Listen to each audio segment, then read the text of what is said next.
بسم اللہ الرحمن الرحیم الحمد للہ رب العالمین والصلاة والسلام علی سید المرسلین وخاتم النبیین محمد وآلہ واصحابہ اجمعین اما بعد فاعوذ باللہ من الشیطان الرجیم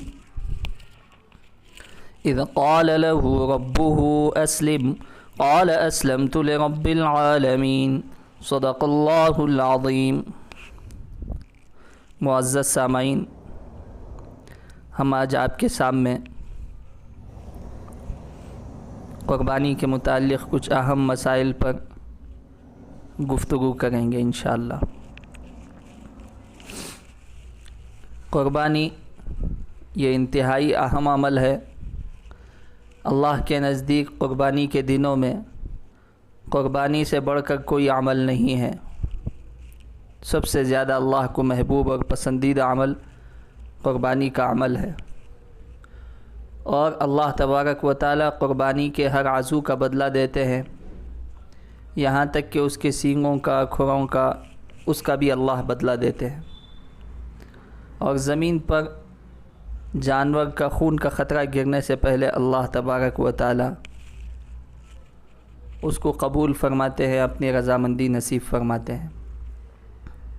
تو ایسے اہم عمل کو ہم کیسے کریں، اس لیے کچھ مسائل اہم ہیں، وہ ہم آج آپ کے سامنے بیان کریں گے۔ قربانی کے 3 دن ہیں، 10 ذی الحجہ، 11 ذی الحجہ، 12 ذی الحجہ، یعنی 1، 2، 3 دن قربانی کے ایام ہیں۔ اس میں سے قربانی 10 ذی الحجہ کو کرنا افضل ہے۔ اگر کسی وجہ سے موقع نہ ملے تو 11 ذی الحجہ کو، اس میں بھی کسی وجہ سے موقع اور گنجائش نہ ہو تو 12 ذی الحجہ کو بھی کی جا سکتی ہے۔ اگر کسی شہر میں قربانی کی جا رہی ہے تو شہر میں کہیں بھی عید کی نماز ہو جائے تو اس کے بعد اپنی قربانی کرنا درست ہے۔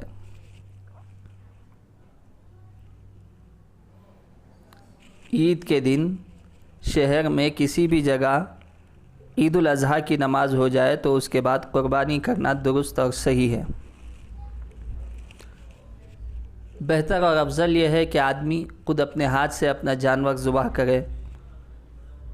اگر خود نہیں کر سکتا تو کسی اور کے ذریعے سے بھی کرا سکتا ہے۔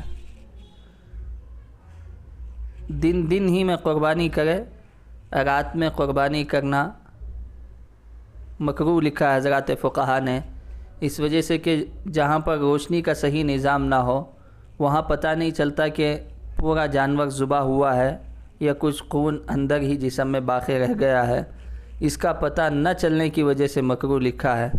ہاں، البتہ جہاں پر روشنی کا اچھا انتظام ہو وہاں پر رات میں بھی قربانی دی جا سکتی ہے، کی جا سکتی ہے۔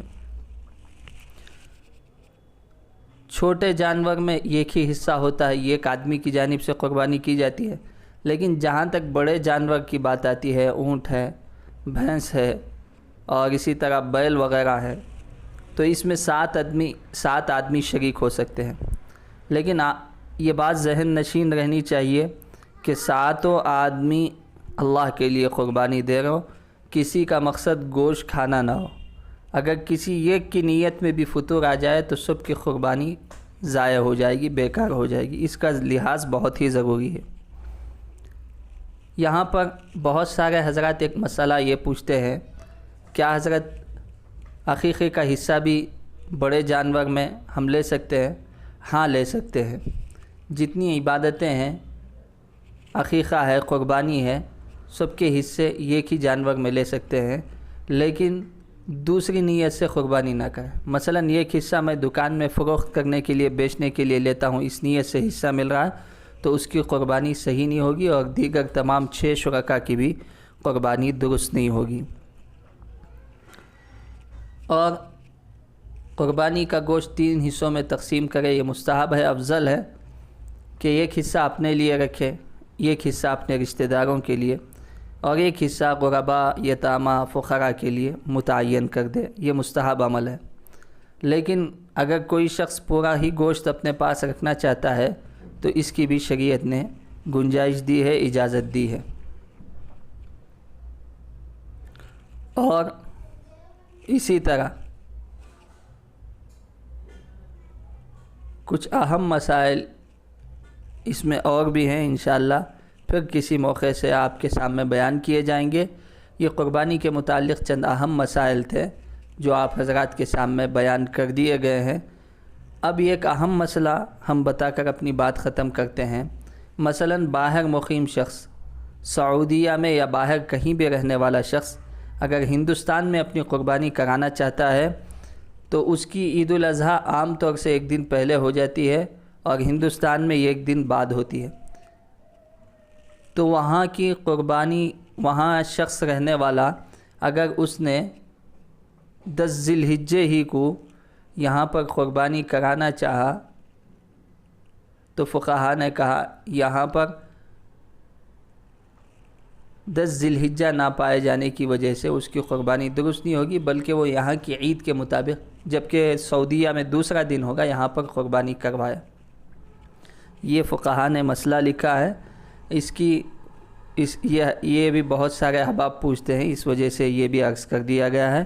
اللہ تعالیٰ سے دعا ہے اللہ تعالیٰ ہم تمام کو مسائل کی روشنی میں زندگی گزارنے کی توفیق نصیب فرمائے۔ آمین۔ وآخر دعوانا ان الحمد للہ رب العالمین۔